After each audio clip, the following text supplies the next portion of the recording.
Hello and welcome to another edition of Mr. Basile Explains Something.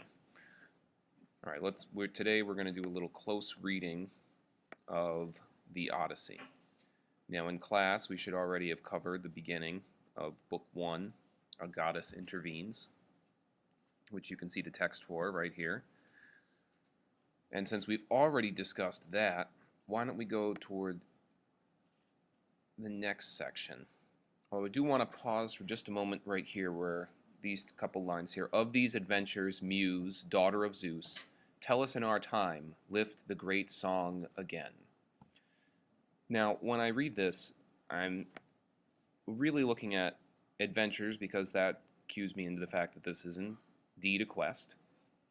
And then we have Muse mentioned again, so we have the allusion to the immortal creature, goddess, if you will, of song and poetry and dance. And originally there were 9 muses, and I'm not going to go through them all, but you can look them up on your own if you'd like. They're pretty interesting and they have great names, and you might actually recognize some of their names.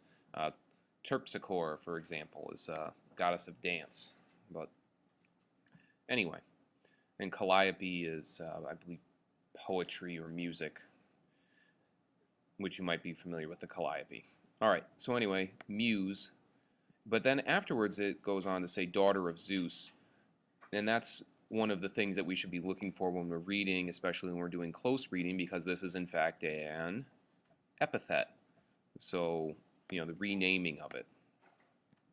And tell us in our time, lift the great song again.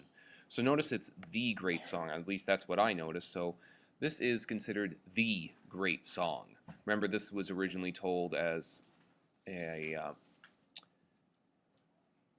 oratory poem. This isn't something that people would sit down and read on their own. This is something people would go to and listen to and have performed for them. And then we get this cute little summary here that tells us all the stuff that's been going on. And then we'll skip right into Book 9 here, New Coasts and Poseidon's Son. And then we get another little recap here, tells us everything that was going on. And we have King Alcinous,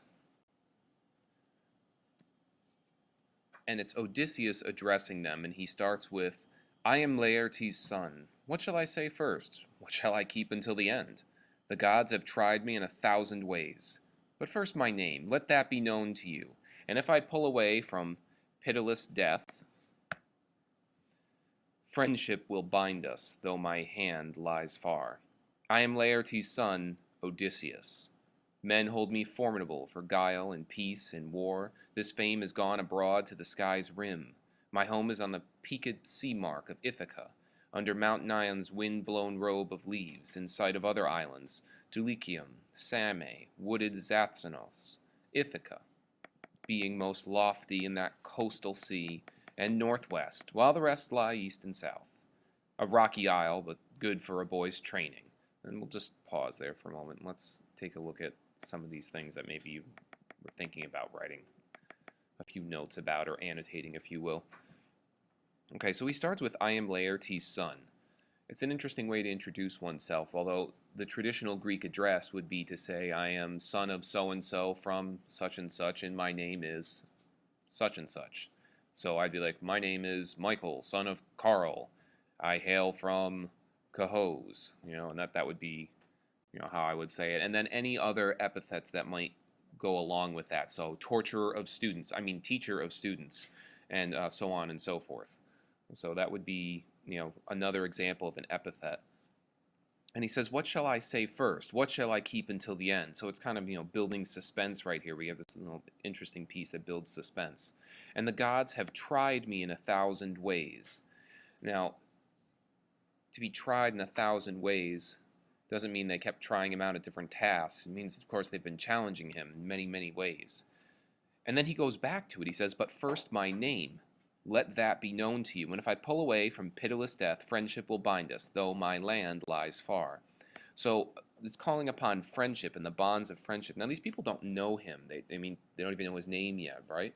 And it might strike you as odd that he's been there for so long. But this is part of what is entailed in the Greek concept of hospitality. It was a dangerous world back then. Adventurers were few and far between, and when they did arrive, You knew that their road had been long and hard and often extremely dangerous. So it wasn't uncommon to allow a stranger into your household, let them eat with you, take care of them, allow them to rest, and then finally ask them what the heck their name is. Nowadays, we want to see name, birth certificate, identification, criminal record, if any, and then we're still shutting the door in your face. Probably we never even opened the door in the first place.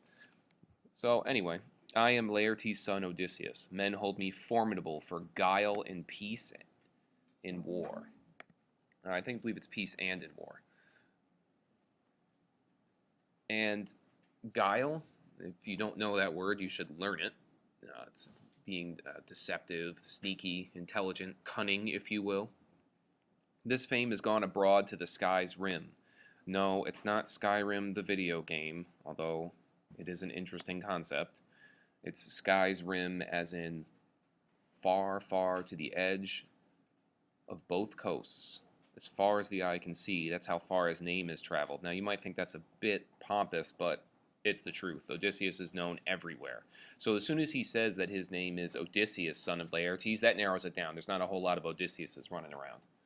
So that gives us a concept right there of just how important and how big of a name this guy is. He's already a household name, and he's not even dead yet. That's pretty cool. All right, and I think that'll be where we'll wrap up for today. It kind of gives you an idea of some of the things you should be marking up. And I'll see you next time.